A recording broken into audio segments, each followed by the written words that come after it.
Input शब्द के बारे में जो है, जैसा कि आप सभी जानते हैं कि आईसीटी संबंधी शब्दावली में हम सर्वप्रथम प्रारंभ कर रहे हैं इनपुट से।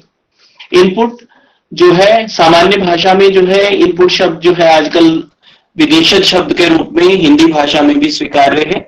और जब आप परीक्षा के लिए जाते हैं तो हिंदी और अंग्रेजी दोनों ही भाषाएं जो हैं आपको नेट में सहायक होती हैं। और अंततः भारत देश है तो यहाँ पे अगर गलती हो तो अंग्रेजी में ही शुद्ध की जाती है। तो जो है आपको ध्यान रखना है कि हाँ, इनपुट शब्द भी आपको पता हो, परंतु हिंदी का इसका तद्रूप है अदा। तो इनपुट का मतलब ही यही है, इनका मतलब में, पुट का मतलब डालना। तो अगर हम किसी भी जो है चीज के अंदर कुछ दूसरी वस्तु डालते हैं तो उसको हम इनपुट शब्द कहते हैं।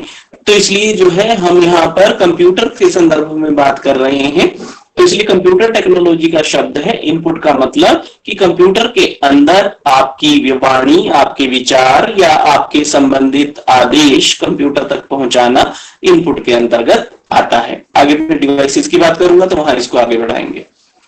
तो आउटपुट की जहां हम बात करते हैं तो आउटपुट संदर्भित है, आउट का मतलब बाहर, पुट का मतलब रखना, कि उस कंप्यूटर की मशीन से जो बाहर निकले तो वो परिणाम हो सकते हैं, वो आपके कागज पर लिए गए प्रिंट आउट हो सकते हैं, या वो उसकी स्क्रीन पर दिखाए गए आपके किए गए कार्य का अंतिम रूप हो सकता है। तो उसे हम आउटपुट कहते हैं। हिंदी में इसे जो है हम प्रदा शब्द इसके लिए प्रयोग करते हैं। प्रोसेस की बात करते हैं तो प्रोसेस आप सभी जानते हैं, कोई भी चीज का इनपुट हो तो उसके बाद जो है आउटपुट होता है। तो यहाँ पे मतलब अदा है तो प्रदा है, अदा से लेके प्रदा तक की जो चरण है, जो कार्य है, उस कार्य को हम प्रक्रिया कहते हैं। तो वह कई चरणों में भी हो सकता है, एक चरण में भी हो सकता है। तो जितनी भी हमारी जो है व्यवस्थाएं हैं, सभी व्यवस्थाओं में हम आउटपुट पे कार्य करते हैं, और आउटपुट हमें पहले से ही निर्धारित किए जाते हैं, जिनको हम उद्देश्य भी कह सकते हैं। उससे ही संदर्भित हमें इनपुट देने होते हैं, और उन्हीं इनपुट के आधार पर हमें प्रोसेस करनी होती है। तो प्रोसेस का मतलब प्रक्रिया, वह प्रक्रिया या वह क्रमबद्ध कार्य जिसके द्वारा एक निश्चित इनपुट को आउटपुट में परिवर्तित किया जाता है। कि अगर मैं बोल रहा हूं और आप इसे सुन पा रहे हैं तो बीच की जो प्रक्रिया, बीच की जो ये व्यवस्था है जिसमें जो है गूगल मीट के माध्यम से आप तक मेरी बात पहुंच पा रही है, और जब आप बोलते हैं तो आप मेरे तक आपकी बातें पहुंचती हैं, तो इसको हम प्रक्रिया कहेंगे। क्योंकि मेरा इनपुट मेरी आवाज है और आप तक वो पहुंच रही है तो वो आपके लिए आउटपुट है, और आपकी जो प्रश्न है वो मेरे तक आउटपुट के रूप में, आपकी आवाज के रूप में पहुंचेंगे। तो बीच की जो प्रक्रिया ये सॉफ्टवेयर और हार्डवेयर की सहायता से की जा रही है, कंप्यूटर और उसकी टेक्नोलॉजी की सहायता से, इसलिए इसे हम प्रक्रिया कहेंगे। अब कंप्यूटर एक मशीन है जो इनपुट लेता है, उसको प्रक्रियाधीन कर आपके निश्चित आउटपुट में परिवर्तित कर देता है। और जब वो आउटपुट में परिवर्तित करता है तो आउटपुट में परिवर्तित करने के लिए उसे दो चीजों की जरूरत होती है, पहली है मेमोरी, दूसरी है स्टोरेज। तो जहां हम मेमोरी की बात करते हैं तो मेमोरी की बात यहां पे हमें समझना चाहिए। मेमोरी हिंदी में अगर हम कहें तो स्मृति शब्द जो है प्रयोग में लाया जाता है। ये मैंने अंग्रेजी इसलिए लिखे क्योंकि कंप्यूटर की शब्दावली जो है वो अंग्रेजी में बच्चों को ज्यादा जो है ग्राह्य होती है, क्योंकि वो उसे जल्दी से जो है पकड़ लेते हैं। क्योंकि आजकल मोबाइल टेक्नोलॉजी का जमाना है, चाहे वो बच्चा संस्कृत जो है गुरुकुल या संस्कृत क्षेत्र का हो या आधुनिक विषय पढ़ने वाला हो, तो जो है वो कंप्यूटर टेक्नोलॉजी से जो है सामान्यतः वस्तुतः अवगत होते ही होते हैं। तो इसलिए यहाँ पे जो है हम मेमोरी की बात कर रहे हैं। मेमोरी का मतलब है यहाँ पे स्मृति। स्मृति के बारे में जब हम बात करते हैं तो स्मृति श्रुति हमारे संदर्भ में वही स्मृति है। तो यहाँ पे हमारे लिए जो है स्मृति मनुष्य के दिमाग का या मनुष्य के मस्तिष्क का वह भाग है जिसके द्वारा वह चीजों को जो है याद रखता है। इसी प्रकार कंप्यूटर के लिए भी स्मृति अत्यंत आवश्यक है कि अगर स्मृति ही नहीं होगी तो ज्ञान कैसे होगा, और संज्ञान नहीं होगा तो बोध कैसे होगा, बोध नहीं हुआ होगा तो प्रयोग कैसे कर पाएगा विद्यार्थी या कोई भी मनुष्य। तो इसलिए मेमोरी जो है बहुत इंपॉर्टेंट और इंटीग्रल पार्ट है, जिसके बिना जो है कंप्यूटर बस एक डब्बा ही रह पाएगा। तो इसलिए जो है कम्युनिकेशन टेक्नोलॉजी में भी हमारी स्मृति पे बहुत डिपेंड करता है कि अगर आपको और मुझे अपनी कक्षा में एक जो है पाठ पढ़ाना है और मुझे उसके विषय वस्तु के जो मुख्य बिंदु हैं या विषय वस्तु से संबंधित जो तथ्य हैं वो अगर मैंने सही से स्मृति धारण नहीं किए हैं तो वो जो है मैं तत्काल आपको बताने में सक्षम नहीं होऊंगा। तो जो है मेरी ज्ञान का आपको कोई लाभ नहीं होगा। तो इसलिए स्मृति जो है बहुत इंपॉर्टेंट पार्ट है। इसको कंप्यूटर के संदर्भ में दो भागों में, कंप्यूटर या मनुष्य के संदर्भ में भी कहें तो अभी मैं आपको बताता हूं कि दो भागों में हम बांटते हैं, एक है रैम, दूसरा है रोम। अब ये रैम जो है उसका फुल फॉर्म है रैंडम एक्सेस मेमोरी, यानी स्मृति का वह भाग, रैंडम का मतलब तात्कालिक, एक्सेस का मतलब पहुंच। तो किसी भी कंप्यूटर टेक्नोलॉजी, चाहे वो मोबाइल हो, टैब हो, लैपटॉप हो या कोई भी और स्मृति से संबंधित इंस्ट्रूमेंट हो, तो उस उपकरण में या उस जो है गैजेट में हम रैम उसको कहते हैं जिसके द्वारा जो है तात्कालिक सूचनाएं जो हैं वो प्राप्त की जाती हैं। तो इसीलिए कहा जाता है जब भी आप मोबाइल खरीदते हैं तो आप सबसे पहले पूछते हैं रैम कितनी है, क्योंकि रैम जितनी अच्छी होगी स्पीड उतनी अच्छी होगी, और रैम पे ही मल्टीटास्किंग डिपेंड करती है कि आप कितनी विंडो खोल के अपने मोबाइल पे कितना देर तक जो है उसे काम कर सकते हैं। तो ये चीज जो है आपको ध्यान में रखनी है कि आप किस प्रकार जो है उसको प्रयोग में लाते हैं। तो इसलिए एक अच्छे मोबाइल के लिए या अच्छे लैपटॉप के लिए या अच्छे कंप्यूटर के लिए हमारे पास जो है एक अच्छी रैम होना आवश्यक है। दूसरी चीज है रोम, रीड ओनली मेमोरी, यानी स्मृति का वह भाग जिसे पढ़ा जाता है। तो आप सभी जानते हैं हमारे कंप्यूटर में सिस्टम सॉफ्टवेयर होते हैं जो कंप्यूटर को आदेश देने के लिए लिखे और बनाए जाते हैं। तो उसके द्वारा जो है कंप्यूटर में जो सारे संदेश कंप्यूटर तक पहुंचते हैं उन सभी को जो है हम रीड ओनली मेमोरी कहते हैं। उसको जो है केवल आप पढ़ सकते हैं, उसमें परिवर्तन नहीं कर सकते हैं। तो वह बहुत सारा जो है हमारा जो, जैसे कि अगर आपने एक मोबाइल खरीदा उसमें आपने कहते हैं कि इसकी 16 जीबी जो है मेमोरी है, इसकी 16 जीबी मेमोरी है, तो वो रोम के बारे में बात कर रहा है। तो उसके संदर्भ में जो है आप देखेंगे कभी तो 7 जीबी 8 जीबी तो वैसे ही भरा रहेगा कि वो सिस्टम सॉफ्टवेयर है, जिसकी वजह से जो है वो सिस्टम पूरा छोटे से मोबाइल में जो है आपके जो है कैलेंडर है, उसके अंदर कैमरा है या जितनी भी सारी चीजें हैं वो सारी व्यवस्थित की गई हैं।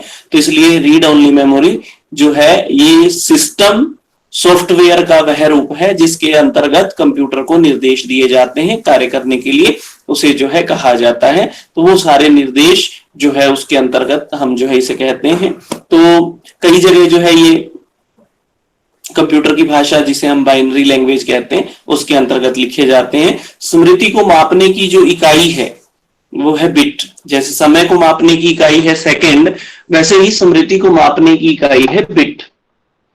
अब एक बाइट में 8 बिट होते हैं। अब बिट को जो है कंप्यूटर के संदर्भ में हम 0 और 1 के लिए जो है प्रयोग में लाते हैं। तो इसलिए जो है बाइट जो है वो 8 बिट से बनता है, और 4 बिट को जो है कंप्यूटर में एक भाषा में कहा जाता है nibble. 1 nibble is equal to 4 bit और 8 bit is equal to 1 byte. तो ये चीज आपको याद भी रखनी है, कई बार पूछ लेते हैं कि निबल से क्या संदर्भ है। तो निबल का मतलब यह स्मृति की वह यूनिट है जिसका एक निबल का मतलब 4 बिट और एक बाइट का मतलब 8 बिट। और जब हमारे पास 1024 बाइट हो जाते हैं तो उसे हम 1 KB 1 किलोबाइट कहते हैं। और जब 1024 किलोबाइट हो जाते हैं तो हम उसे कहते हैं 1 MB 1 मेगाबाइट। और जब 1024 मेगाबाइट हो जाते हैं तब हम उसे कहते हैं 1 GB 1 गीगाबाइट। और जब 1024 गीगाबाइट हो जाते हैं तब हम उसे कहते हैं 1 TB 1 टेराबाइट। तो इस तरह से यह है स्मृति की इकाई है जिसके द्वारा कंप्यूटर की स्मृति को या मोबाइल की या टेक्नोलॉजी के संदर्भ में स्मृति को हम जो है माप सकते हैं, उसका जो है मापन कर सकते हैं, आकलन कर सकते हैं। स्टोरेज, आप सभी जानते हैं कि जब तक हमारे पास स्मृति है, स्मृति को आप जो भी चीज आपने याद की उसे आपको अपने दिमाग में रखना भी है। तो हमारे पास जो है कई चीजें ऐसी होती हैं जो हमेशा हमें याद रहती हैं, कई चीजें ऐसी होती हैं जो हमें थोड़े समय के लिए याद रहती हैं, कई चीजें ऐसी होती हैं वो हमें हमेशा याद रहती हैं, और कई चीजें ऐसी होती हैं कुछ समय बाद खुद ही भूल जाती हैं या याद आ जाती हैं। तो ये सभी संदर्भ जो है हमारी स्टोरेज के साथ है। स्टोरेज का मतलब संग्रहण। अब कंप्यूटर के संग्रहण के संदर्भ में हम जो है आगे उससे जोड़ के फिर पढ़ेंगे कि हमारे पास जो है कई सारे संग्रहण डिवाइसेस होते हैं। इसे जूम करते हैं हम थोड़ा सा, तो जो है संग्रहण जो हमारे उपकरण हैं जिनके द्वारा कंप्यूटर में हम स्मृति को संग्रहित कर सकते हैं, एकत्र कर सकते हैं। सबसे पहली चीज जब आप कंप्यूटर खरीदते हैं या मोबाइल खरीदते हैं, उसके अंदर एक HDD जिसे हम हार्ड डिस्क ड्राइव बोलते हैं, तो वह जो है कंप्यूटर की स्मृति का वह भाग है जिसमें कंप्यूटर संबंधी सूचनाओं को या आपके द्वारा बनाई गई फाइल्स को या आपके द्वारा एकत्र किए गए डाटा को स्टोर किया जाता है या संग्रहित किया जाता है। उसके अलग अलग डिवाइसेज हैं, उसे जो है आगे आते हैं। तो अब सबसे पहले हम बात करते हैं कि कंप्यूटर के संबंध में तीन चीजें जो है हम मुख्य रूप से पढ़ रहे हैं, इनपुट, आउटपुट और स्टोरेज। अब जहां स्टोरेज है वहां मेमोरी स्वतः ही है, क्योंकि स्टोर कर रहे हैं तो मेमोरी था, याद किया हमने रखा, और जो हमें तत्काल याद है वो रैम में आ गया, जो बाद में हमें जरूरत पड़ेगी वो रोम में रखेंगे हम। तो इसलिए जो है हमारे पास सबसे पहली चीज है वो है इनपुट डिवाइसेस। तो जब हम इनपुट की बात कर रहे हैं तो वे सभी उपकरण जिनकी सहायता से कंप्यूटर में उपयोगकर्ता द्वारा सूचनाएं या संबंधित अदा के आंकड़े या उससे संबंधित तथ्य कंप्यूटर में प्रेषित किए जाते हैं, उन्हें हम इनपुट डिवाइसेस कहते हैं। इनपुट डिवाइसेस के संदर्भ में यहां हमारे पास है कीबोर्ड कुंजी पटल। आप सभी देखते हैं, लैपटॉप आप लेते हैं या मोबाइल भी आप लेते हैं तो उसमें एक जो है क्वेटी कीबोर्ड आ जाता है, तो उसके माध्यम से आप व्हाट्सएप पर या फेसबुक पर अपने संदेश लिखते हैं या अपने कमेंट्स आप देते हैं। कीबोर्ड के बाद है माउस। जो लैपटॉप की बात करें अगर आप, तो उसमें भी कई लोग एक्सटर्नल माउस यूज करते हैं, नहीं तो जो है आप अगर जो है डेस्कटॉप यूज कर रहे हैं तो हाँ माउस के माध्यम से भी आप जो है कंप्यूटर के अंदर तक अपनी सूचनाएं प्रेषित करते हैं। इसके बाद है हमारे पास जो है स्कैनर्स। आप सभी जानते हैं, कई लोग जो है स्कैनिंग जो ऐप है उनका भी प्रयोग करते हैं और उनकी सहायता से जो है वे सभी जो है स्कैनिंग जो उपकरण है उनका जो है प्रयोग करते हैं और उनकी सहायता से जो है वे जो स्कैनिंग का मतलब है कि जो आपने डॉक्यूमेंट लिया उसको एज इट इज जो है आपने कंप्यूटर में बिना परिवर्तित किए उसका जो प्रतिरूप है उसे भेज दिया, तो उसको हम स्कैनिंग कहते हैं। मूलतः जो है ये कुछ फोटोकॉपी से मिलता जुलता है, क्योंकि फोटोकॉपी होने से पहले स्कैन ही करती है वो मशीन और वो कागज पे जब आ जाती है तो जो है वो फोटोकॉपी कहलाती है, और जब वो कंप्यूटर में ही रहती है सॉफ्ट कॉपी के रूप में तो उसे हम स्कैन कॉपी कहते हैं। अब स्कैनर्स के साथ साथ जो है माइक्रोफोन्स जो है आप सभी जानते हैं कि अब जो है अगर हम माइक्रोफोन डिवाइस लगाकर बात करते हैं, अगर हम ईयरफोन्स भी आप उसे कह सकते हैं, तो जो है वो हमारी आवाज को कंप्यूटर तक पहुंचाते हैं। और अगर जो है कहीं से हमारे पास जो है फोन आया हुआ या टू वे कम्युनिकेशन हो रहा है, दूसरी जगह वाला व्यक्ति भी हमसे बात कर रहा है, तो हमारे पास जो है उनकी आवाज भी जो है ईयरफोन के माध्यम से हमारे कानों में आती है, तो हम जो है शेयर करते हैं दोनों ही।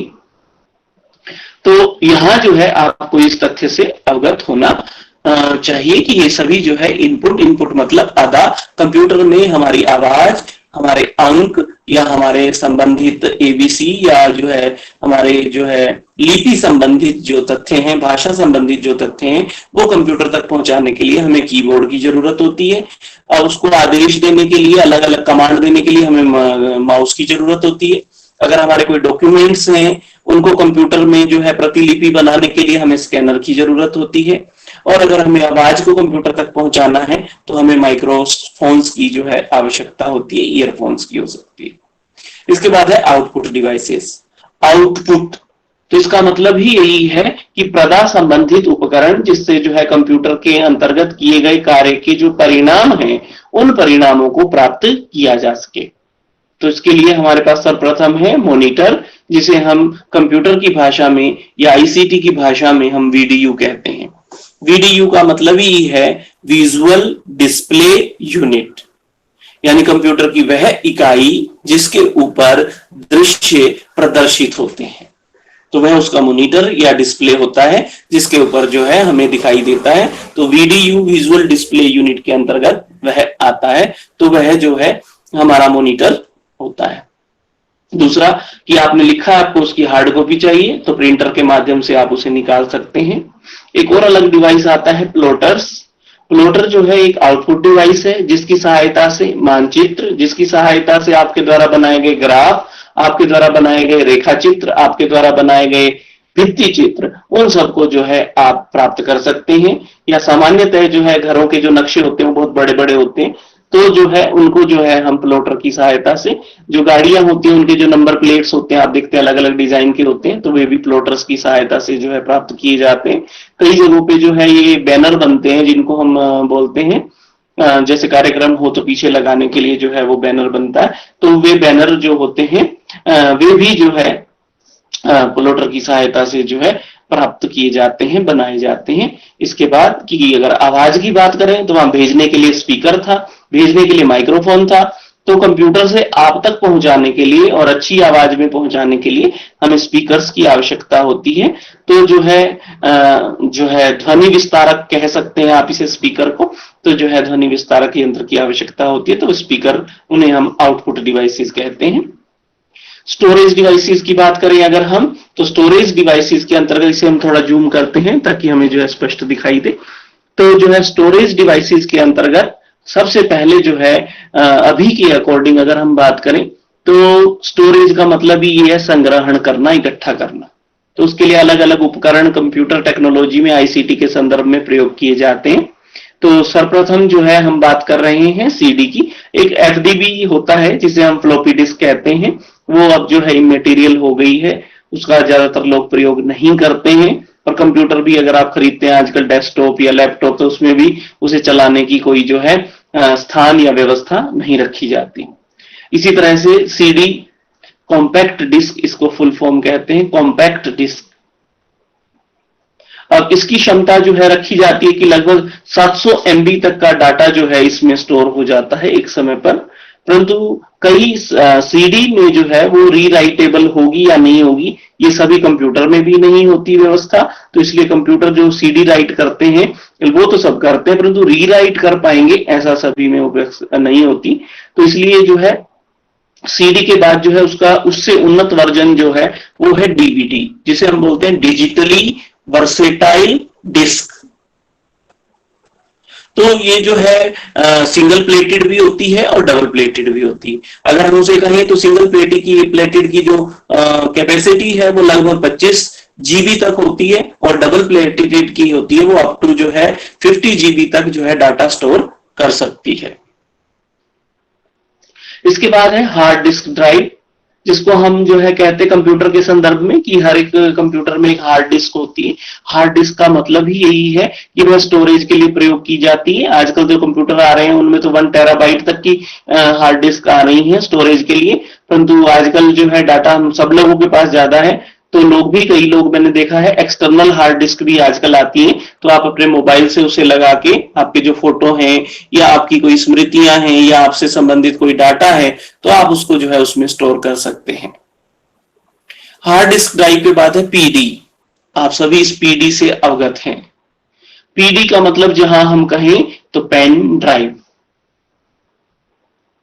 तो ये जो पेन ड्राइव है ये जो है आप सभी से अवगत हैं और सभी आप यूज भी करते हैं। आजकल इसका एक नया जो है वर्ड हमें सुनने को मिलता है जिसको बोलते हैं OTG, ऑन द गो। तो ये जो ऑन द गो है इसमें जो है दो तरह के जो है इनपुट होते हैं। उन इनपुट में एक जो है यूएसबी पोर्ट होता है। यूएसबी पोर्ट का मतलब है कि कंप्यूटर में आप उसे जो है अपने मोबाइल में या कंप्यूटर में जहां आपका चार्जर लगता है वहां पे जो है आप उसे कनेक्ट कर सकते हैं।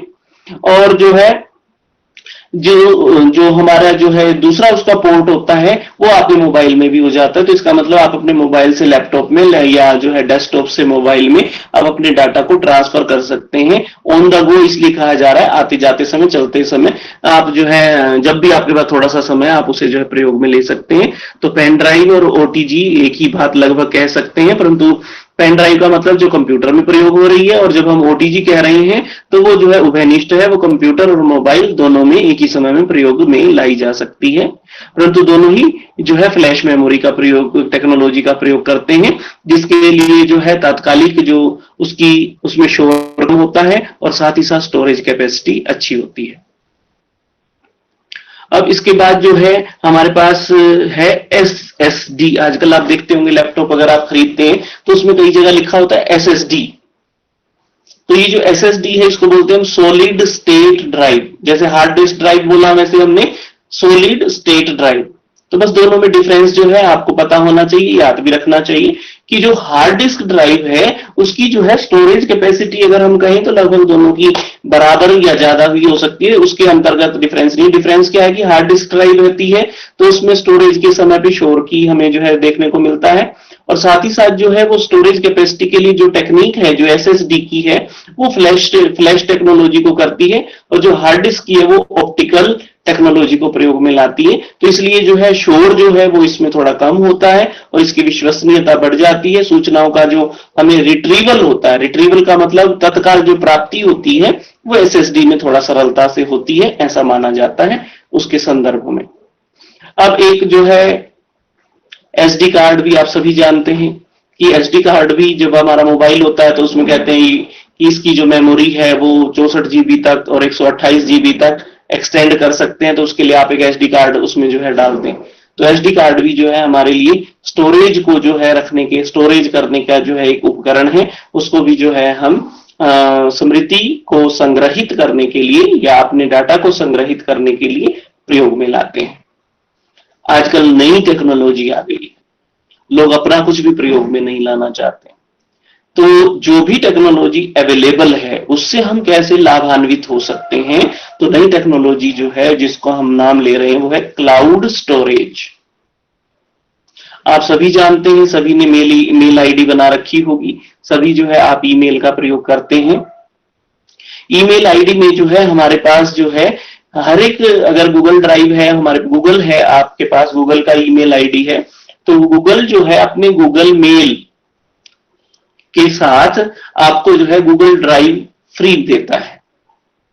तो ये जो ऑनलाइन ड्राइव है जिसके लिए हमें कुछ चुकाना नहीं पड़ रहा है, तो लगभग 15 GB तक की कैपेसिटी जो है एक जीमेल के अकाउंट के साथ आपको मिलती है।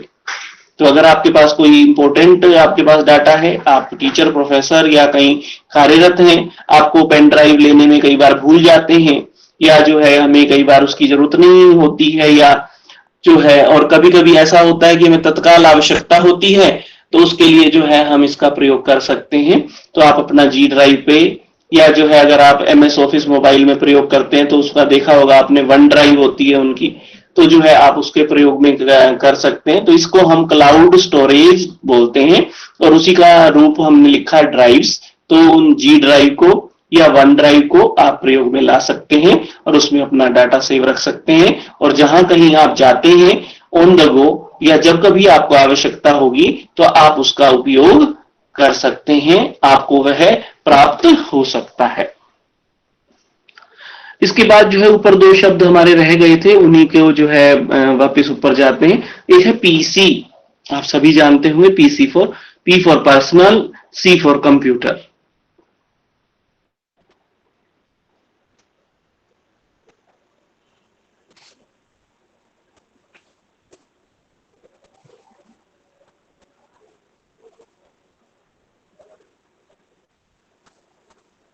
तो यहां पर जो है हमारे पास कि हम PC का मतलब है पर्सनल कंप्यूटर, जो भी कंप्यूटर आप यूज कर रहे हैं उसको जो है आप अपने लिए जो है अपनी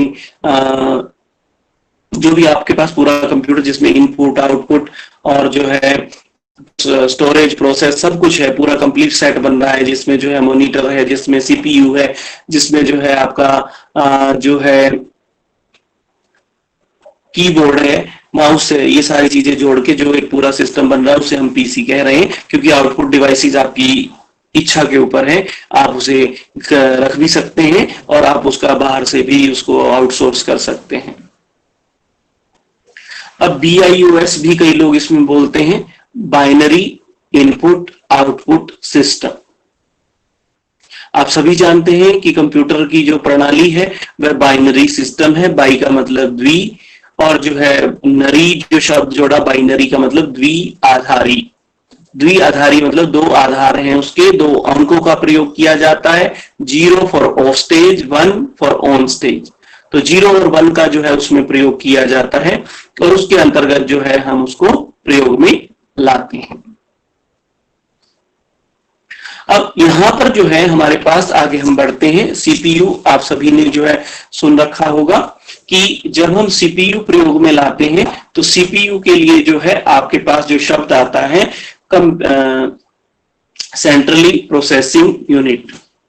तो केंद्रीय जो प्रणाली है हमारी, जिसके अंतर्गत कंप्यूटर में इनपुट देने के बाद प्रोसेस होने के लिए वो सीपीयू में जाता है। सीपीयू में प्रोसेस होने के बाद आउटपुट के रूप में वो आपके प्रिंटर पर, वो आउटपुट के रूप में आपके मॉनिटर पर, या आउटपुट के रूप में आपके कानों में, आपके ईयरफोन्स में आवाज के रूप में पहुंचता है। तो उस सारी प्रक्रिया के लिए हमें सीपीयू की जरूरत होती है।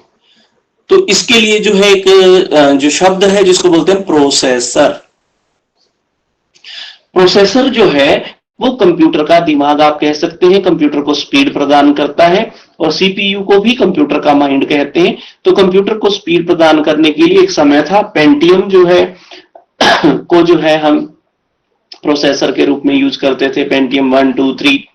और आज जो है 10th जनरेशन के कंप्यूटर भी आपको जो है दिखाई दे रहे हैं मार्केट में, और जो है i3, i5, i7 स्टेजेस के जो है हमारे पास प्रोसेसर जो है लैपटॉप के रूप में हमारे लैपटॉप में उपयोग है, हमारे पास उपलब्ध है। सीपीयू के अंतर्गत दो इकाइयां होती हैं, आगे मैंने शायद कहीं लिख रखा होगा तो वहां से हम जोड़ लेंगे। सबसे नीचे दो शब्द लिखे हुए हैं, एयू एंड एएलयू। कंप्यूटर में दो तरह के काम होते हैं। पहला है हमारे पास अर्थमेटिक लॉजिकल यूनिट।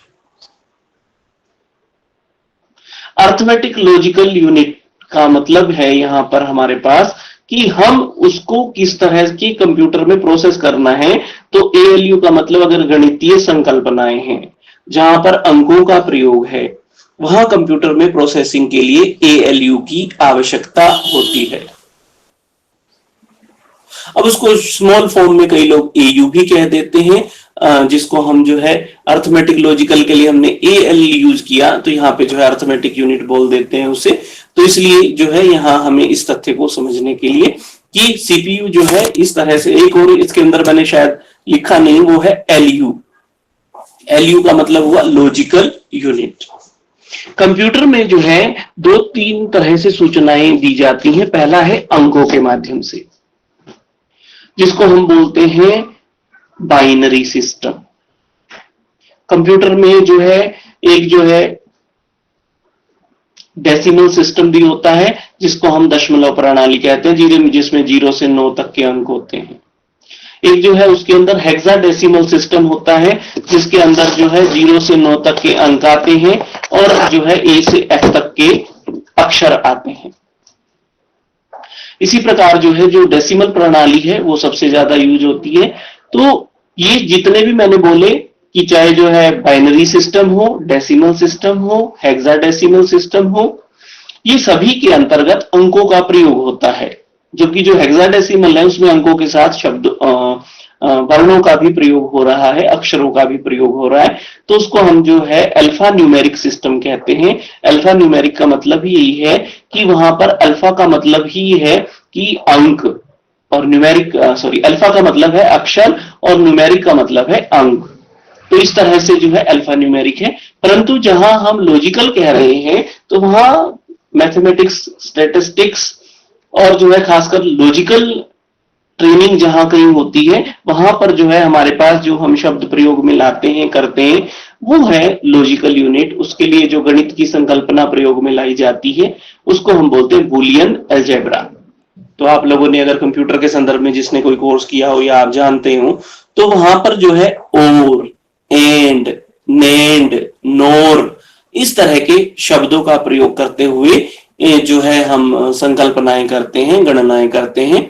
तो और का मतलब हुआ 5 या 6, तो इसका मतलब या तो 5 या 6। एंड का मतलब हुआ 5 and 6, मतलब और का मतलब दोनों होंगे, या और का मतलब एक होगा। NOR, NOT plus OR is equal to NOR, यानी या भी है और नहीं भी है। NOT plus AND is equal to NAND, यानी वहां एंड भी है और उसके बाद नेगेशन है। तो इस तरह से उसकी संकल्पनाएं होती हैं, उसको हम बुलियन अलजेब्रा कहते हैं। इस तरह की जो गणनाएं वहां की जाती है, खासकर जब हमारी प्रोग्रामिंग लैंग्वेज आप सीखते हैं तो वहां पर इस बुलियन अलजेब्रा की जरूरत होती है, क्योंकि जब भी हम कहीं लूपिंग कंप्यूटर साइंस में प्रयोग में करते हैं तो लूपिंग के लिए हमें लॉजिक्स क्लियर होने चाहिए, और अगर लॉजिक क्लियर नहीं होगा हमारे पास तो हमारा जो हाइपोथेसिस है या वो लैंग्वेज के संदर्भ में हमने जो गणना की है वो गणना जो है कैसे सिद्ध होगी, उसको सिद्ध करने के लिए हमें लॉजिक तर्क लगाना पड़ता है।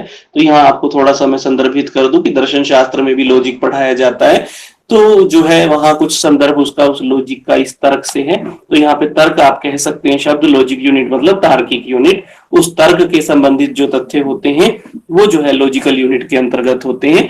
तो जो अर्थमेटिक लॉजिकल यूनिट है तो इसमें जो है गणितीय संकल्पनाएं और लॉजिकल संकल्पनाएं दोनों ही प्रयोग में आती हैं। तो इसलिए जो है लॉजिकल में हमने कहा कि और, एंड, नोर, नेंड और कॉम्बिनेशन ऑफ एनी वन और अदर कैन बी यूज्ड, इसको प्रयोग में लाते हैं। अब इसके बाद कि कंप्यूटर में जो है हमारे पास ओएस शब्द आपने सुना होगा, ऑपरेटिंग सिस्टम। अब ऑपरेटिंग सिस्टम पे आने से पहले मैं आपको शब्द जो है, दो शब्द और जो है जो शायद मैंने लिखे नहीं है इसमें, मुझे लगा ये सामान्य शब्द है, आप जानते होंगे कि सॉफ्टवेयर एंड हार्डवेयर। तीन तरह के वेयर होते हैं कंप्यूटर साइंस में, software, hardware and human ware. Human ware का मतलब कंप्यूटर टेक्नोलॉजी को प्रयोग करने वाले या उसे चलाने वाले या उसको जो है उपयोग में लाने के लिए जिनकी आवश्यकता होती है, चाहे वो प्रोग्रामर है, चाहे वो कंप्यूटर को बनाने के लिए टेक्नोलॉजी से जुड़े हुए लोग हैं, चाहे जो है वो हार्डवेयर को बनाने वाले लोग हैं, उन्हें हम जो है ह्यूमन वेयर के अंतर्गत कहते हैं। हार्डवेयर का मतलब वे सभी उसके टेंजिबल पार्ट, वे सभी जो है उसके उपकरण जिनको जो है हम बाह्य रूप से सम्मिलित करते हैं, देखते हैं, और उन सबको जो है हम एक निश्चित क्रम में लगाने के बाद उस पूरे सिस्टम को जो है बना पाते हैं, तो उन सबको हम हार्डवेयर कहते हैं। कंप्यूटर के संदर्भ में अभी जितने भी हमने डिवाइसेस की बात की है, सारे डिवाइसेस हार्डवेयर हैं, चाहे आपका प्रिंटर है, प्लॉटर है, कीबोर्ड है, ईयरफोन है, स्पीकर्स हैं, माउस है, हार्ड डिस्क है, या जो आपकी पेन ड्राइव है, या डीवीडी है, सीडी है, ये सभी हार्डवेयर है। परंतु इन सभी हार्डवेयर को प्रयोग में लाने के लिए हमें किसी निश्चित सॉफ्टवेयर की आवश्यकता होती है।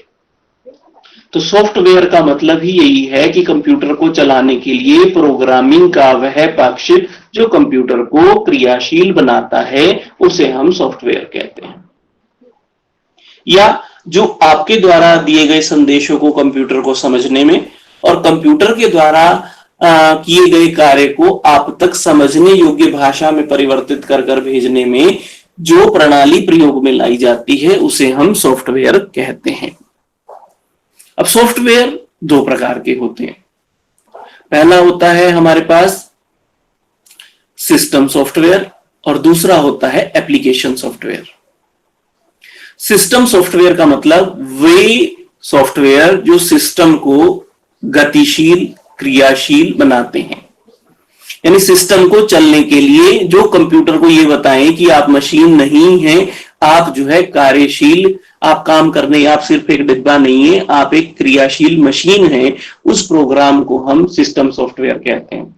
और ऑपरेटिंग सिस्टम एक प्रकार का सिस्टम सॉफ्टवेयर है जो कंप्यूटर को निर्देश प्रदान करता है और उन निर्देशों को जो है कंप्यूटर प्रयोग में लाता है। अब ऑपरेटिंग सिस्टम की बात करें तो सबसे पहला ऑपरेटिंग सिस्टम जो है वो डोस बोला जाता है, जिसको हम डिस्क ऑपरेटिंग सिस्टम कहते हैं। और वर्तमान में लेटेस्ट जो है वो विंडो 10 हमारे पास सॉफ्टवेयर है एमएस ऑफिस के अंतर्गत, तो इसलिए विंडोज जो है वो भी ऑपरेटिंग सिस्टम है।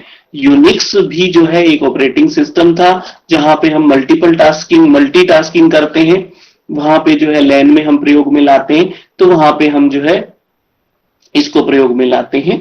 तो ये जो है ये भी हमारे पास जो है एक प्रकार का सॉफ्टवेयर है। तो हम अभी उसी शीट पे ही हैं, पीछे वाली शीट पे ही हैं अभी।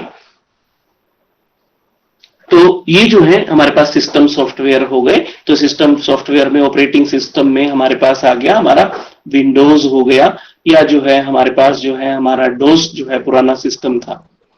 अब उसी सिस्टम के अकॉर्डिंग आपको दो शब्द और मुझे बताने हैं।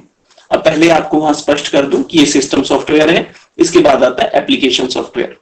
एप्लीकेशन सॉफ्टवेयर का मतलब कि वे सॉफ्टवेयर जिनकी सहायता से हम कंप्यूटर से कार्य कराते हैं। तो इसलिए जो भी काम आपको कराना, हर एक चीज के ऐप आते हैं, तो ऐप जो है उस एप्लीकेशन का ही स्मॉल फॉर्म है। तो इसलिए जो भी कार्य आप कंप्यूटर से करा रहे हैं वो सारे के सारे जो ऐप आपको जो है प्ले स्टोर पर मिलते हैं या गैलेक्सी स्टोर पर मिलते हैं, उनको जो है आप सिस्टम सॉफ्टवेयर नहीं, वे सभी के सभी एप्लीकेशन सॉफ्टवेयर हैं, क्योंकि उनकी सहायता से एप्लीकेशन का मतलब कार्य, एप्लीकेशन का मतलब उपयोग किया जा रहा है, दिया जा रहा है, वो उपयोग हमें मिलता है, इसलिए वो जो है सभी एप्लीकेशन सॉफ्टवेयर है। अब सामान्यतः आपको उदाहरण रूप में बताऊं तो रेलवे का जो सिस्टम जो उन्होंने बना रखा है, जिससे आप लोग बैठ के आईआरसीटीसी के टिकट कर लेते हैं, तो वो एक एप्लीकेशन सॉफ्टवेयर है। अगर आप जो है ऑनलाइन जो है उसका क्या बोलते हैं एयरवेज का जो है आप उसे जो है करते हैं टिकटिंग, तो वो भी जो है उसका सॉफ्टवेयर है। बैंक में जाते हैं तो बैंक का जो पूरा प्रणाली है, सभी बैंक एक दूसरे से जुड़े हुए हैं जिस सिस्टम जिस सॉफ्टवेयर से, वो एप्लीकेशन सॉफ्टवेयर है। पोस्ट ऑफिस में जाते हैं तो सभी पोस्ट ऑफिस आपस में जुड़े हुए हैं, तो वो जो है उनका पोस्ट ऑफिस है। पोस्ट ऑफिस का जो एप्लीकेशन सॉफ्टवेयर है उसी से वो जो है सभी कर रहे हैं। तो जितनी भी कंपनियां हैं, जो भी एक दूसरे से जुड़ी हुई उसकी शाखाएं हैं, वो सभी एक निश्चित सॉफ्टवेयर से जुड़े हुए होते हैं। तो किसी भी कंपनी को अपने एप्लीकेशन को जनरेट करने के लिए किसी एक कोडिंग संस्था या जो है हमारे लिए प्रोग्रामिंग करने वाले लोग हैं, उनकी सहायता लेके हमें एक एप्लीकेशन सॉफ्टवेयर तैयार करना पड़ता है। अब ऑपरेटिंग सिस्टम में दो तरह की जो है इंटरफेस होते हैं। इंटरफेस समझते हैं आप? इंटरफेस का मतलब ही यही है कि दो के बीच में जो पटल दिखाई दे रहा है उसको हम इंटरफेस कहते हैं। तो जो डोस ऑपरेटिंग सिस्टम था उसमें कमांड्स को याद रखना पड़ता था। जैसे कि अगर हमें कॉपी करना है तो हमें कॉपी कौन लिखना पड़ेगा, अगर हमें पेस्ट करना है तो उसके लिए हमें जो है Ctrl+V याद रखना पड़ेगा, अगर हमें जो है प्रिंट करना है तो Ctrl+P हमें याद रखना पड़ेगा। तो उसकी शॉर्टकट की या उसकी जो है सिस्टम की हमें याद रखनी पड़ती थी। तो इसको बोलते हैं हम CUI।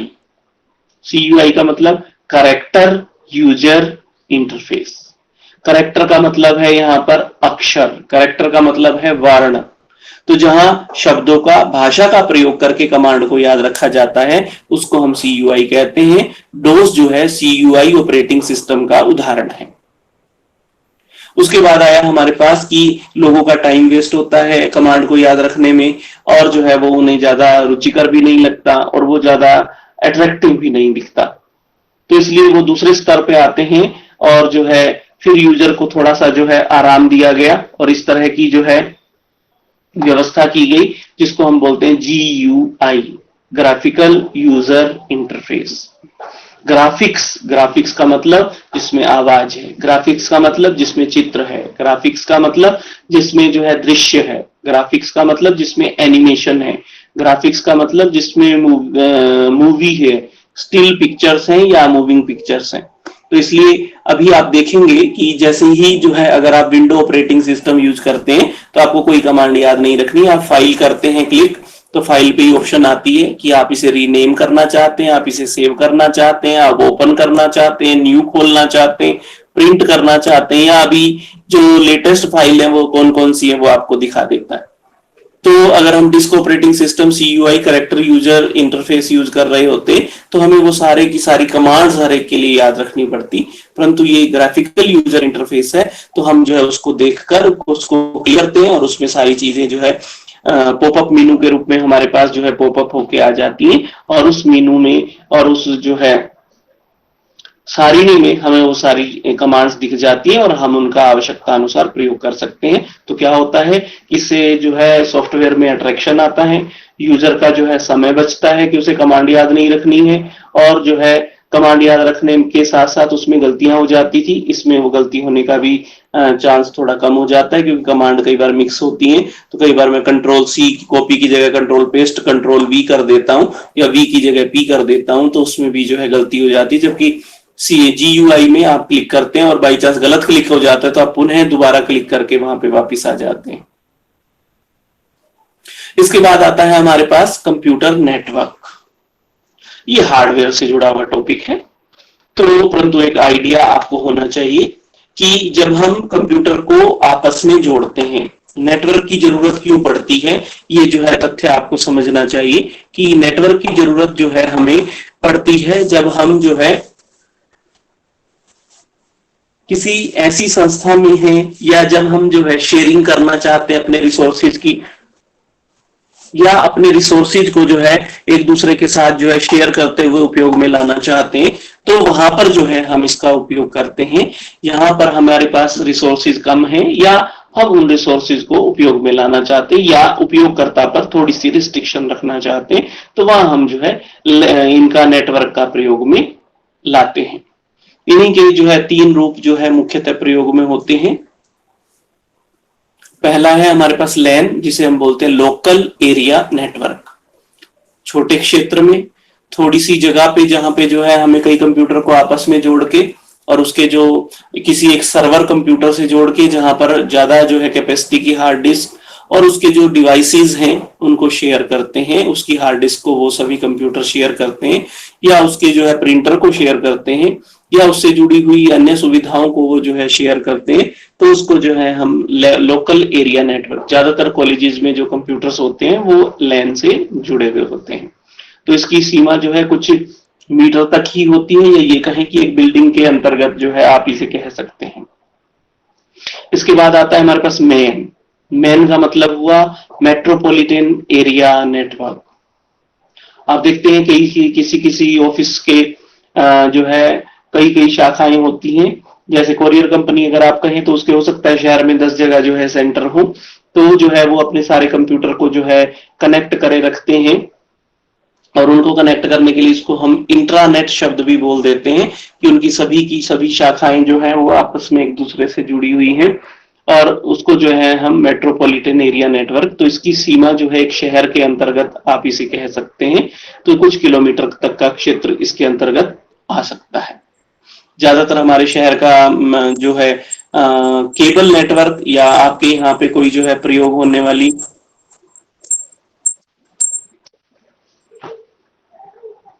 केबल नेटवर्क के साथ साथ आपके यहाँ पे आजकल शहरों में जो है ये हमारा जिसे हम नेट लगवाने के लिए प्रयोग में लाते हैं, उसको जो है हम क्या बोल रहे हैं, ऑप्टिकल वायर्स जो है जो लोग लगाते हैं, या जो है आपको 4G या जो है 5G आजकल जो है कह रहे हैं, या ऑप्टिकल फाइबर जो हम कह रहे हैं, तो वो जो है उनका नेटवर्क होता है। उसके माध्यम से जो है वो आपको इंटरनेट की एक निश्चित स्पीड तक के लिए जो है आपको कनेक्शन देते हैं वायरस के माध्यम से, और फिर आप उसे राउटर के माध्यम से अपने घर में जो है उसका उपयोग कर सकते हैं, मल्टीपल डिवाइसेस कनेक्ट कर सकते हैं। इसके बाद अंतिम इसमें जो है वो है हमारे पास WAN, wide area network. Internet is the largest WAN available in this world, कि इस विश्व में सबसे बड़ा जो WAN है वो इंटरनेट है। तो इसकी सीमा जो है एक जगह से नहीं, पूरे विश्व में जो है फैली हुई है, और जो आप और मैं बात कर पा रहे हैं उसके अंतर्गत भी जो है ये WAN हमें प्रयोग में आ रहा है। ये इंटरनेट जो है हमारी सहायता कर रहा है, जिसकी वजह से जो है हम एक दूसरे को जो है शिक्षण अधिगम में एक दूसरे से जुड़े हुए हैं। तो यहां तक जो है यहाँ शब्द इस अब तक की शब्दावली के साथ अगर आपको कोई जो है प्रश्न है, कुछ आप कहना चाहते हैं, तो आप जो है मुझसे पूछ सकते हैं, नहीं तो फिर हम जो है आगे बढ़ेंगे।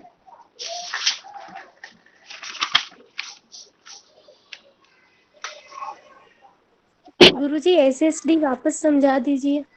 SSD जी, स्टोरेज डिवाइसेस में ना, स्टोरेज के लिए जो है हम SSD का भी प्रयोग करते हैं, जो अभी लेटेस्ट टेक्नोलॉजी है, जिसमें जो है हम लेटेस्ट टेक्नोलॉजी में हम सॉलिड स्टेट ड्राइव का प्रयोग करते हैं हार्ड डिस्क की जगह पर। ये जो है फ्लैश टेक्नोलॉजी पे बेस्ड होती है, जिसमें जो है स्टोरेज जो है वो ज्यादा अच्छे तरीके से होती है, उसको रिट्रीवल जो है उसका फास्ट होता है, उसे जल्दी हम प्राप्त कर सकते हैं, और साथ ही साथ जो उसमें साउंड होता है यानी जो आवाज होती है वो कम होती है। अगर आपके पास कोई पुराना लैपटॉप या कंप्यूटर हो तो आप उसमें देखिएगा कि जब भी आप जो है उस पर काम करते हैं तो एक निश्चित एक फिक्स अमाउंट का शोर जो है आपको सुनाई देता है उसमें, जबकि जो लेटेस्ट अभी अगर आप जो है i7 या i5 या i3 या जो है जनरेशन 8, 9, 10 के जो है लैपटॉप को आप देखें या कंप्यूटर को देखें तो उसमें जो है आपको एसएसडी ड्राइव वाले जो आपके पास डिवाइसेस होंगे उसमें ये शोर कम होगा, और जो है इसीलिए हम एसएसडी को प्रयोग करते हैं, सॉलिड स्टेट ड्राइव। क्लियर? जी चले आगे फिर। सर प्रणाम। हाँ प्रणाम। शालिनी। सर ये जो, हाँ जी सर, सर ये जो आपने अभी कंप्यूटर की इकाई बता रखी थी ना, एक बार इनका आरोह क्रम बता दीजिए, ये बिट बाइट केबी। अच्छा ठीक है। 1 byte is equal to 8 bit। 1 byte is equal to 8 bit। और 1024 byte is equal to 1 KB यानी 1 किलोबाइट।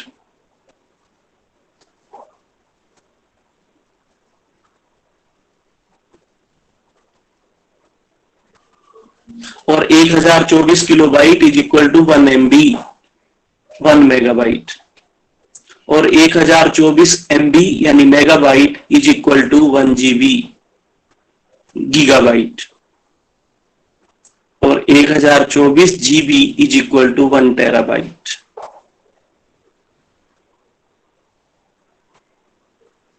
और मैंने एक और चीज आपको बताई थी कि अगर जो है एक बाइट में 8 बिट होती हैं, 4 बिट के लिए एक अलग नाम होता है जिसे बोलते हैं nibble. 4 bits is equal to nibble, 1 nibble.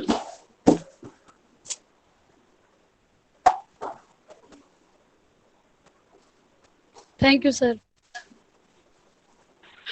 नमस्ते सर। हाँ अभिषेक। ये मेमोरी का 2 टाइप का एक और डिवीजन होता है ना, वोलाटाइल और नॉन वोलाटाइल। हाँ जी बिल्कुल, यही बिल्कुल आपने अच्छा शब्द प्रयोग किया। जो है अभी पहले आप प्रश्न करिए अभिषेक, फिर मैं अपनी बात कहूंगा। बोलिए अभिषेक। दोनों का जो डिवीजन है ना, वो दोनों का डिवीजन समझ में नहीं आता, थोड़ा सा उसको क्लियर कर दीजिए। हाँ जी देखिए, वॉलेटाइल की जहां हम बात करते हैं तो जो रैम है वो हमारे पास नॉन वॉलेटाइल है। नॉन वॉलेटाइल का मतलब है कि उसमें परिवर्तन होता रहता है, कुछ यूज किया हमने तुरंत छोड़ दिया। और जो है जब वॉलेटाइल है तो वो फिक्स है, जैसे कि हमारी जो हार्ड डिस्क है उसका जो अमाउंट है वो फिक्स है। जबकि रैम के अंदर जो है कभी आपको देखेंगे कि आपने उसमें कुछ खाली कर दिया तो स्पेस बढ़ जाता है, घट जाता है, आप उसमें चेंज कर सकते हैं। कोई फाइल आप डिलीट कर देंगे तो उसमें हो जाएगा। जबकि जो रोम होती है वो जो है वॉलेटाइल होती है, फिक्स होती है, उसमें चेंज करना हमारे लिए आसान नहीं होता। मतलब हार्ड डिस्क जो है उसको वोलाटाइल कहेंगे। वोलेटाइल कहने का मकसद केवल इतना है कि वोलेटाइल शब्द का मतलब स्थिर, और नॉन वोलेटाइल का मतलब हुआ कि वो जो है परिवर्तनशील नहीं है। वोलेटाइल परिवर्तनशील नहीं है और नॉन वोलेटाइल मतलब परिवर्तनशील है। जैसे मैं आपको एक उदाहरण देके बता रहा हूं अभिषेक, आप समझ जाएंगे कि जैसे आप देखिए कि हम रोज जो है जो भी बातें करते हैं या जो भी हम पढ़ते हैं तो जो वो कुछ दिन तक उस दिन हमें याद रहता है। अगर हमने अभ्यास किया तो अगले दिन भी याद रहता है, अगर हमने फिर अभ्यास किया तो याद रहता है। परंतु थोड़े दिन बाद जो है वो हमारी उस तात्कालिक स्मृति से हमारी जो चेतन स्मृति है उसमें चला जाता है, और फिर हम उसे कुछ याद करना भूल जाते हैं क्योंकि हमने अभ्यास कर रखा है, तो वो हमारी अचेतन स्मृति में चला जाता है। तो इसलिए जो हमारी तात्कालिक स्मृति है वो खाली हो जाती है। तो इसलिए वो नॉन वोलेटाइल है, क्योंकि उसमें परिवर्तन होता रहता है, क्योंकि नई चीजें आती हैं, पुरानी विस्मृत होती जाती हैं। तो इसलिए स्मृति और विस्मरण जिसको हम कहते हैं कि जो है हमारे को स्मृति हो रही है, कि यानी हम लर्न कर रहे हैं, और जो है उसके साथ साथ हमें फॉरगेटिंग, कुछ कुछ भूल भी रहा है। तो इसलिए ये सारी चीजें रैम में होती हैं, इसलिए उसके साथ नॉन वोलेटाइल शब्द जुड़ा होता है। Okay sir, thank you.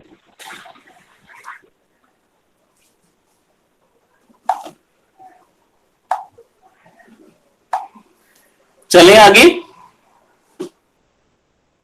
जी विश्वनाथ जी। जी गुरु जी। जी गुरु जी। हाँ बेटा, कितना समय है आगे? तो काफी सारा है, अभी तो जो है 6:23 मुझे दिखा रहा है, हो गए हैं। जी गुरु जी।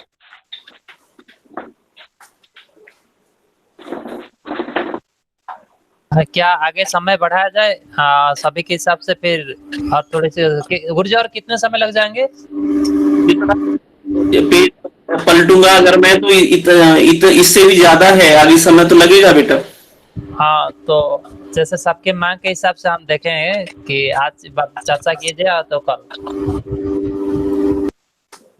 आज हाँ? हो सकता है गुरु जी, वैसे आज नहीं हो पाएगा तो हम कल कर लेंगे गुरु जी। अभी जो है अगर आपके पास व्यवस्था हो, मैं किसी और दिन जो है इसे करा सकता हूँ, क्योंकि कल से तो जो है हमारी यथावत कक्षाएं रहेंगी, थोड़ी सी जो है व्यस्तता रहेगी। परंतु ये ऐसा कुछ टॉपिक जुड़ा हुआ नहीं है कि भाई इसके साथ मेरा यहाँ तक पूरा हो गया, ऐसा भी हो सकता है। परंतु क्योंकि मुझे बताना है तो फिर किसी और समय पे बताऊं या अभी बता दूं तो आपको कोई दिक्कत नहीं है, कितनी भी देर बता सकते हैं। कंटिन्यू कर देते हैं। कोई सभी पढ़ने वाले जो विद्यार्थी, हम उनसे चाहते हैं कि समय बढ़ाया जाए, तो फिर आज सभी विषयों को चर्चा हम कर लें। जी जी गुरु जी, कर लेते हैं गुरु जी। जी गुरु जी। चलिए, अब जो है हम आगे बढ़ते हैं। कुछ और टर्मिनोलॉजी है जो है आजकल प्रयोग में आ रही है। सर्वप्रथम जो है यहाँ पर जो है हमारे पास है ई लर्निंग, मैंने लिखा है यहाँ पे, आपने देखा होगा, ऊपर आप देख रहे हैं ई अधिगम। अब ये दो तरह का होता है, सिंक्रोनाइज्ड, असिंक्रोनाइज्ड। अब ये शब्द आप सुनते हैं, आपके मोबाइल में भी आप जब यूज करते हैं, मेल खोलते हैं तो कहते हैं do you want to sync the mobile. अब ये सिंक शब्द जो है SYNC की, तो ये जो है सिंक का मतलब है जोड़ना, सिंक का मतलब है साथ। तो जो सिंक्रोनाइज्ड है, सिंक्रोनाइज्ड का मतलब ये है कि जिसमें आप एक निश्चित समय पर कुछ देर के लिए एक दूसरे के साथ होंगे। और जब असिंक्रोनाइज्ड की बात कर रहे हैं तो असिंक्रोनाइज्ड का मतलब ही यही है कि जब आपको समय मिले, जब आप पढ़ना चाहें आप तब पढ़ेंगे। अब उदाहरण से मैं आपको समझाना चाहूंगा कि ई अधिगम का मतलब कि ऑनलाइन कोई कोर्स चल रहा है, उस कोर्स के अंतर्गत जो उसका कोर्स को कराने वाला अध्यापक है उसने कहा कि नहीं, हम 4 बजे सिंक्रोनाइज्ड मोड में गूगल मीट से मिलेंगे। तो अभी जो हम यारा जो मोड है ये सिंक्रोनाइज्ड है कि हम दोनों एक निश्चित समय पर जो है एक शिक्षण अधिगम विषय वस्तु के ऊपर चर्चा कर रहे हैं, उससे संबंधित ज्ञानवर्धन कर रहे हैं, ज्ञानार्जन कर रहे हैं। और यही चीज मैं रिकॉर्ड करके और आपको मेल से भेज दूं और आपको कहूं कि आपको जब समय मिले ये वाला लेक्चर पढ़ लीजिएगा या सुन लीजिएगा, देख लीजिएगा। तो उसके अंतर्गत ये जो तरीका है मेल का मतलब असिंक्रोनाइज्ड, उस समय आप और आपका यूजर दोनों सिंक नहीं है, यानी एक जगह एक दूसरे के साथ अवेलेबल नहीं है। तो ये दोनों ही मोड जो है ई लर्निंग में प्रयोग में लाए जाते हैं। सिंक्रोनाइज्ड मोड कम समय का और कम अवधि का रखा जाता है, असिंक्रोनाइज्ड मोड ज्यादा समय का, ज्यादा अवधि का रखा जाता है, क्योंकि ऑनलाइन लर्निंग के माध्यम से वे लोग सीखते हैं जिनके पास समय की उपलब्धता नहीं होती या वे अपने निश्चित कार्यों में संलग्न रहते हैं। अब यहां पर जो है ये ई लर्निंग के बाद जो है हम बात कर रहे हैं अब आगे URL। आप सभी ने ये सुना होगा, इसको जो है बोलते हैं हम universal resource locator. Universal resource locator तो जो भी जो है आप देखते हैं, जब आप घर में अपना टीवी खोलते हैं तो आप क्या करते हैं, कोई बता पाएगा? टीवी चल गया और आपको आपकी मर्जी का जो है सामग्री नहीं मिल रही है, आपको जो है व्यवस्था नहीं मिल रही है, तो आप क्या करते हैं, कौन बताएगा? चैनल चेंज करते हैं सर। Very good. तो ये जो चैनल टीवी पे है, हमारी जो इंटरनेट टेक्नोलॉजी है उसमें जो है, जो कल मैं कह रहा था आपसे कि वेबसाइट है, उस वेबसाइट का जो एड्रेस है, जैसे आप चैनल इन्होंने बताया अभिषेक ने हमें, तो चैनल का मतलब चैनल में भी हम याद रखेंगे कि हाँ एयरटेल पे 311 नंबर पे जीटीवी आता है, 313 पे आजाद जो है आज तक आता है, 127 पे कोई और चैनल आता है, तो हमें वो जो है उसका एक किस्म से यूआरएल है। ऐसे ही आपके पास हर एक वेबसाइट का एक यूआरएल होता है, यूनिवर्सल रिसोर्स लोकेटर। तो इसलिए हर एक वेबसाइट का एक एड्रेस होता है जिसे हम यूआरएल कहते हैं। जैसे कि अगर हमें जो है इग्नू की वेबसाइट खोलनी है तो www.ignu.ac.in। अगर हमें जो है विद्यापीठ की या हमारे श्री लाल बहादुर शास्त्री राष्ट्रीय संस्कृत विश्वविद्यालय की वेबसाइट खोलनी है तो जो है हमें उसका यूआरएल चाहिए होगा कि हाँ www.slbsrsv.ac.in।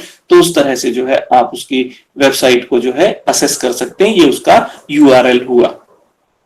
इसके बाद है सिम्स। सुना है आप लोगों ने नाम की सिम क्या होता है? सिम टेक्नोलॉजी होती है ये भी अपने आप में पूरी। आपके मोबाइल में भी सिम होता है, शायद सुना है। कोई बताएगा? इसको बोलते हैं सब्सक्राइबर्स आइडेंटिफिकेशन मॉड्यूल्स। तो जो भी सब्सक्राइबर का मतलब सेवा प्राप्तकर्ता का आइडेंटिफिकेशन मॉड्यूल। तो जो भी कंपनी आपको सेवा दे रही है वो आपको सिम दे रही है और उस सिम के बदले आपकी कोई आइडेंटिफिकेशन उसने ली है, वो सारी डिटेल उस नंबर में है, इसलिए उसे हम सिम बोलते हैं। और सिम के माध्यम से हम जो है अपने मोबाइल पे जो है उसे प्रयोग करते हैं। इसके बाद है हमारे पास आईएसपी। अब आईएसपी भी जो है हमारे पास प्रयोग में की जाने वाली टेक्नोलॉजी है, जिसमें जो है हम इंटरनेट से संबंधित तथ्यों को जो है प्रयोग में लाते हैं।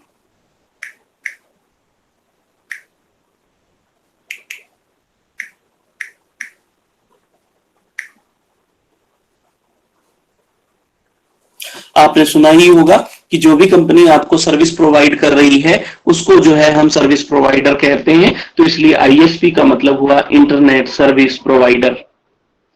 तो जो आपको इंटरनेट की सर्विस दे रहा है, चाहे वो एयरटेल है, चाहे वो बीएसएनएल है, चाहे वो एमटीएनएल है, उसको हम आईएसपी कह देते हैं, इंटरनेट सर्विस प्रोवाइडर। अब इंटरनेट की टेक्नोलॉजी से जुड़े हुए कुछ शब्द हैं, उनको जो है हम जांचते हैं। HTML, hyper text transfer protocol, कि इंटरनेट पर जो भी सामग्री अवेलेबल है वो ऐसे ही आपके कंप्यूटर में नहीं आ जाती है, उसको पहले वहां पर व्यवस्थित करना पड़ता है। तो उसके लिए एक लैंग्वेज होती है जिसको हम बोलते हैं HTML, hyper text markup language. तो उस लैंग्वेज की सहायता से हम उन सारे डाटा को कंप्यूटर टेक्नोलॉजी के माध्यम से, कंप्यूटर के सॉफ्टवेयर के माध्यम से, उस भाषा के माध्यम से सॉफ्टवेयर की कोडिंग करके कंप्यूटर में स्थापित करते हैं। जैसे कि कोई वेबसाइट बनानी है, तो वेबसाइट बनाने के लिए हमें जो है एक निश्चित भाषा का प्रयोग करना होगा जो HTML होनी चाहिए, हाइपर टेक्स्ट मार्कअप लैंग्वेज। तो हाइपर टेक्स्ट मार्कअप लैंग्वेज का मतलब हुआ कि यहां पर आप देखते होंगे जब भी कोई वेबसाइट आप खोलते हैं आपको चित्र दिखाई देते हैं, अक्षर दिखाई देते हैं, लिंक दिखाई देते हैं, एनिमेशन दिखाई देते हैं, वीडियोस दिखाई देते हैं, और जो है कई जगह जो है आपको एनिमेशन और अलग अलग कॉम्बिनेशन दिखाई देते हैं, कई जगह आपको ध्वनि सुनाई देती है, तो ये सारे के सारे जो है HTML से संभव होता है। तो जैसे कि हम जावा की बात करें, जावा बीन्स की बात करें, तो ये जो है, या सी हैश की बात करें, ये सभी HTML लैंग्वेज है जो है इन भाषाओं को सीखकर वेबसाइट से जुड़ी हुई टेक्नोलॉजी जो है वो बच्चे उनका प्रयोग करते हैं और उनका निर्माण करते हैं, वेबसाइट डिजाइन करते हैं। तो वेबसाइट डिजाइनिंग के लिए जिस भाषा का प्रयोग किया जाता है उसे हम HTML कहते हैं, हाइपर टेक्स्ट मार्कअप लैंग्वेज। उदाहरण के रूप में मैंने बताया आपको जावा, जावा बीन्स, सी हैश, इसको जो है हम HTML के अंतर्गत रखते हैं। अब वेबसाइट बन गई, वेबसाइट पे कुछ डाटा होगा, वेबसाइट पे कुछ डाटा होगा तो आप उसे डाउनलोड करना चाहेंगे, होगा तो आप उसे अपलोड करना चाहेंगे। तो इसलिए हर एक वेबसाइट के कुछ प्रोटोकॉल होते हैं, तो दो मुख्यतः प्रोटोकॉल होते हैं। एक है हाइपर टेक्स्ट ट्रांसफर प्रोटोकॉल। जिस भी वेबसाइट पे इस प्रोटोकॉल को फॉलो किया जाता है उस प्रोटोकॉल के अंतर्गत आपको डाउनलोड की फैसिलिटी अवेलेबल होती है, तो आप वहां से कुछ डाउनलोड कर सकते हैं। परंतु कुछ वेबसाइट पे आप देखते होंगे कि वो जो है इसे इनएक्टिव रखते हैं और आपको कहेंगे कि हाँ इतने डॉलर या इतने पैसे या इस तरह की आपको प्रोसेस करनी होगी, उसके बाद आपको डाटा मिलेगा। तो आप जो है उसको वो कुछ निश्चित रकम या निश्चित जो है आपके पास जो है धन प्राप्त करने के पश्चात आपको जो है सेवाएं प्रदान करते हैं, तब जो है उसको जो है हाइपर टेक्स्ट ट्रांसफर प्रोटोकॉल के अंतर्गत ही कंट्रोल किया जाता है। इसके बाद है इंटरनेट प्रोटोकॉल। इंटरनेट प्रोटोकॉल का मतलब कि इंटरनेट पर जो भी सामग्री है, जब आप जो है सर्च इंजन देखते हैं, उस सर्च इंजन से आप किस तरह से जो है उस सर्च इंजन को प्रयोग कर रहे हैं और उस सर्च इंजन को जो है किस तरह से जो है आप उसके अंदर सूचनाएं ग्रहण कर रहे हैं, उन्हें प्राप्त कर रहे हैं, तो वो जो है हमारे लिए मायने रखता है। तो इसलिए इस चीज को जो है आपको समझना है कि इंटरनेट पे जो है किस तरह से जो है सूचनाओं का आदान प्रदान होता है, अपलोडिंग डाउनलोडिंग होती है, उसके लिए एक निश्चित IP जो है फॉलो करना पड़ता है, इंटरनेट प्रोटोकॉल। ये आपको मुझे नहीं, ये वेबसाइट के माध्यम से सर्वर के द्वारा प्रयोग की जाने वाली टेक्नोलॉजी है। इसके द्वारा हमें विभिन्न URL के वेबसाइट्स देखने को मिलते हैं। इसके बाद है हमारे पास जो है ये VPL, सुना आपने? किसी ने सुना है VPL?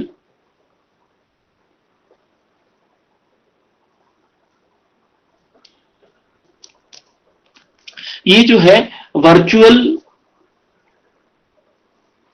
वर्चुअल जैसे कि वर्चुअल प्राइवेट नेटवर्क जो है आप इसे कह सकते हैं, कि जिस तरह से जो है VPN होना चाहिए, मैं L गलती से लिखा गया है, ये VPN है, VPN virtual private network.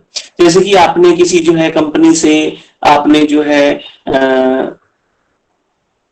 Internet के लिए आपने उससे सर्विसेज ली, आप जो नॉर्मल आपका मोबाइल है वो वाला इंटरनेट नहीं कह रहा हूं मैं, यहाँ पे जो है आपने उसके लिए जो है डाटा सर्विसेज ली और उन डाटा सर्विसेज के लिए आपने ब्रॉडबैंड का कनेक्शन लिया, तो आप उस कनेक्शन को अपने लिए VPN वर्चुअल प्राइवेट नेटवर्क के रूप में अपने कंप्यूटर पे जो है आप उसकी सेटिंग कर सकते हैं, उसके लिए पासवर्ड सेट कर सकते हैं ताकि कोई उस नेटवर्क का प्रयोग ना करे और जो है केवल वो नेटवर्क आपके लिए ही हो, तो इसलिए VPN उसे हम कहते हैं।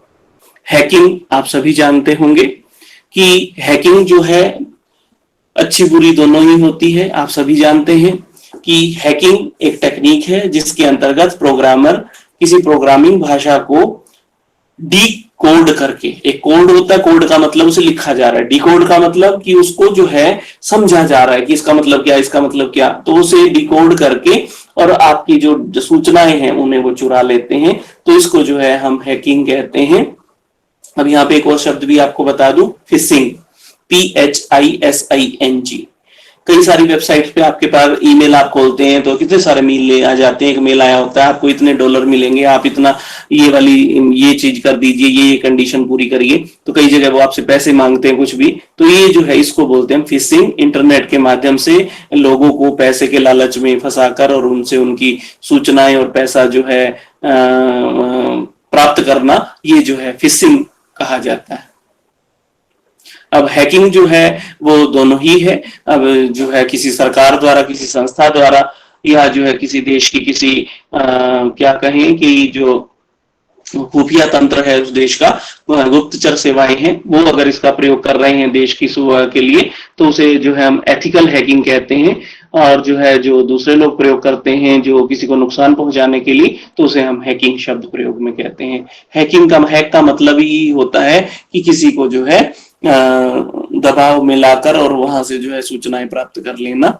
तो जो है इसके बाद www आप सभी अवगत हैं, URL के साथ ही ये चीज जुड़ी हुई है।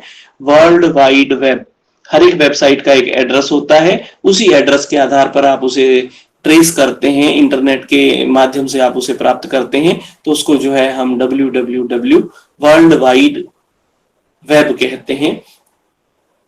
इसके बाद DOC से भी आप अवगत होंगे कि जो हम लोग MS ऑफिस प्रयोग में लाते हैं या जो भी टेक्स्ट फाइल होती है, टेक्स्ट का मतलब जिसमें अक्षरों का प्रयोग होता है, अंकों का प्रयोग होता है या किसी लिपि का प्रयोग होता है, खासकर MS वर्ड के अंदर जो फाइल बनती है उसको हम डॉक फाइल बोलते हैं, DOC।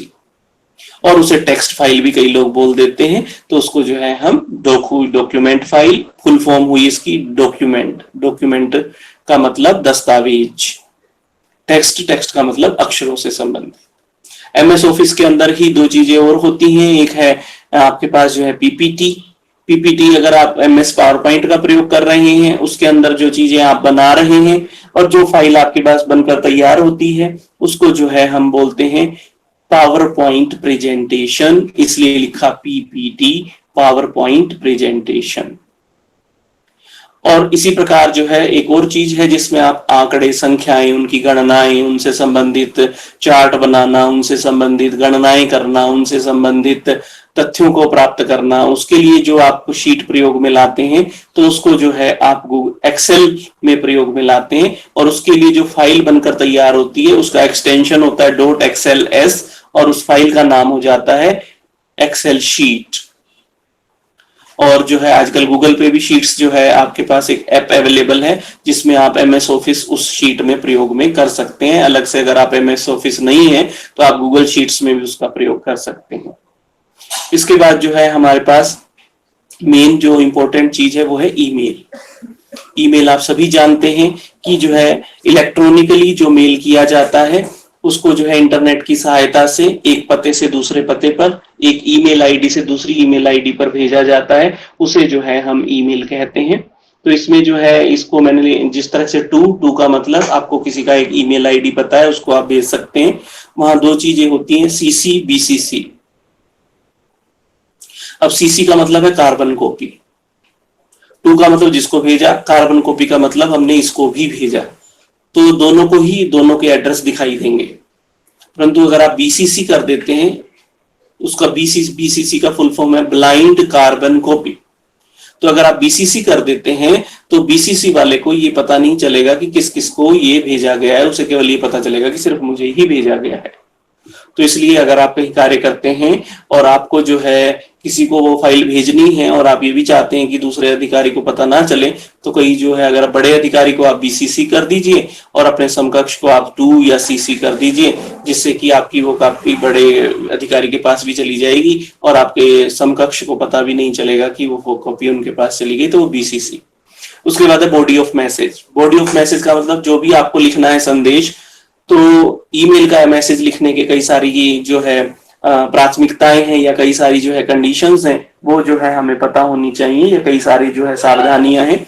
सर्वप्रथम कि जो हमारे पास जो भाषा है हमारे लिए, कि भाषा जो है हमारी बोधगम्य होनी चाहिए, भाषा सरल होनी चाहिए, भाषा सुस्पष्ट होनी चाहिए, और जो है संदेश छोटा होना चाहिए, संदेश जो है समझने लायक होना चाहिए, और संदेश जो है वो जिसको आप भेज रहे हैं उसके स्तर अनुसार होना चाहिए। संदेश में जो है द्विभाषी या जो है जिसको हम कहते हैं स्लैंग लैंग्वेज जो है या अश्लील भाषा का प्रयोग नहीं होना चाहिए, और जो संदेश आप भेज रहे हैं उसमें जो है अनर्गल तथ्यों का भी समावेश नहीं होना चाहिए। और जो संदेश भेजा जा रहा है उस संदेश को जो है किसी चीज को आप बार बार उसमें रिपीट ना करें। आप जो तथ्य हैं तथ्यों को बिंदु वाइज, जैसे पत्र में जो कंडीशंस हैं वो वहां पर भी है कि आप उसको जो है पॉइंट वाइज जो है उसे डिस्क्राइब करें और उसे जो है भेजें। अब बाई का मतलब कि लास्ट में जब जो है जो भेज रहा है उसमें जो है जो संबोधन आप देना चाहते हैं वो भी करके और सही तरह से पत्र का जो है आप उपसंहार करें। पत्र का जो है ये नहीं कि आपने बात अभी हो रही थी और सीधा लिखा थैंक्स और आपने भेज दिया।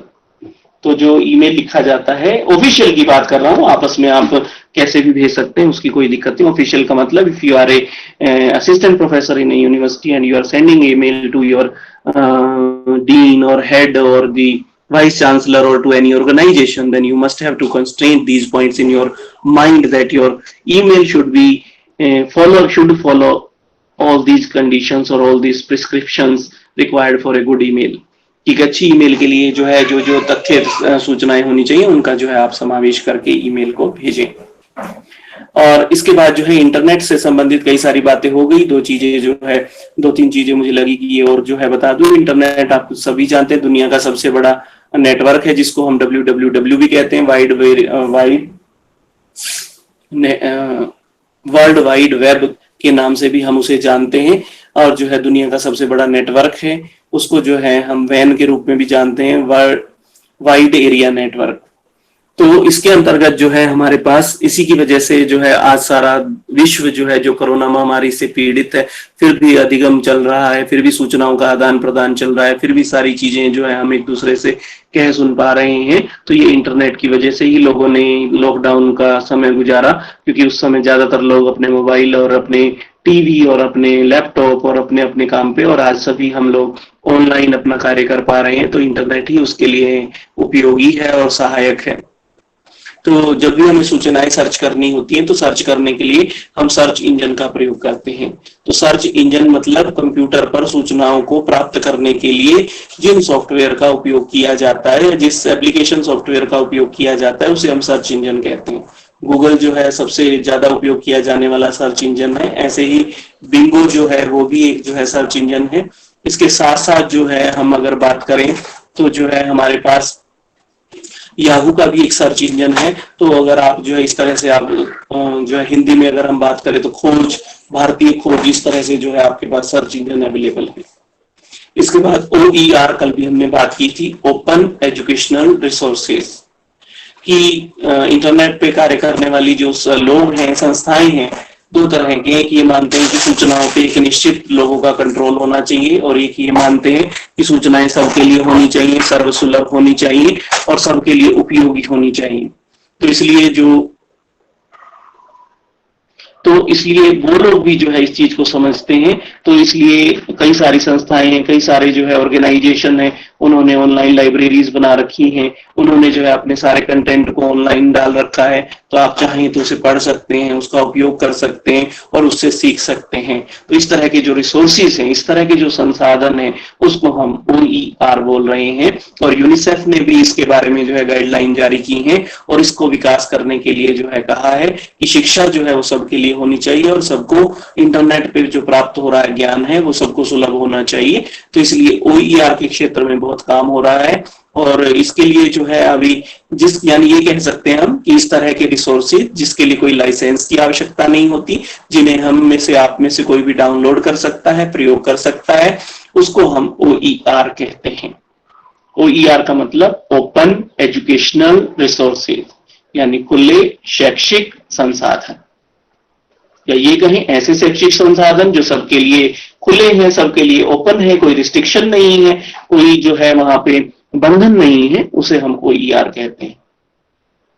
इसके बाद है MOOCs, massive online open courses, कि जो अभी जो है सरकार जो व्यवस्था कर रही है कि जो विद्यार्थी हैं उनका जो शिक्षण अधिगम है वो अगर किसी दूसरी यूनिवर्सिटी में माइग्रेट होना चाहते हैं तो वो जो है वहां पे अपने एक निश्चित जो उनके पॉइंट्स हैं, क्राइटेरियाज हैं, उन क्राइटेरिया को पूरा करने के बाद वो एक जगह से दूसरी जगह पढ़ाई करना चाहते हैं तो उनके क्रेडिट्स ट्रांसफर होते हैं। तो उस क्रेडिट्स के आधार पर वो एक जगह से दूसरी जगह जाते हुए अपने कोर्सेज को जो है ट्रांसफर कर सकते हैं। तो इसके लिए कई सारे MOOCs जो हैं वो UGC की वेबसाइट्स पे अवेलेबल हैं और उसको जो है स्वयं प्लेटफॉर्म जो है इन्होंने बनाया है। उस स्वयं प्लेटफॉर्म पर जो है ये MOOCs अवेलेबल है और सिर्फ स्टूडेंट्स के लिए ही नहीं, टीचर्स के लिए भी एक जो है अर्पित जो है कोर्सेज बनाए गए हैं। वहाँ जो टीचर्स हैं,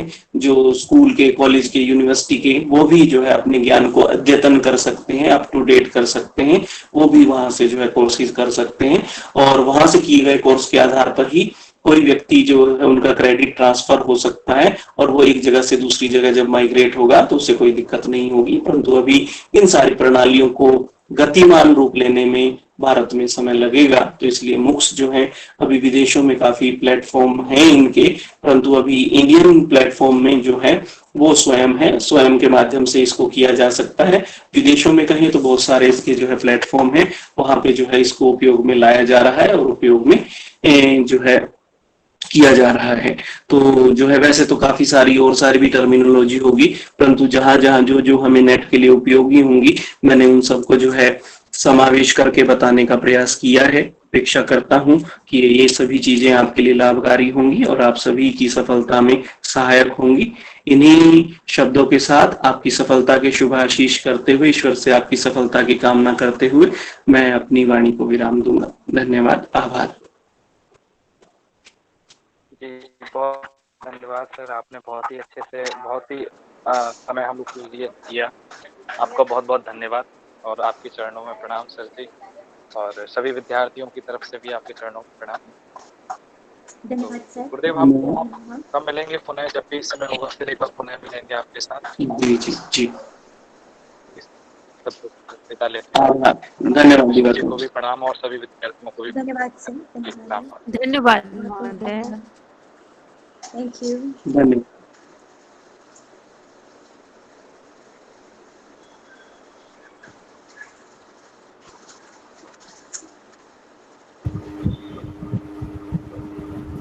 नमस्ते सर। नमस्ते।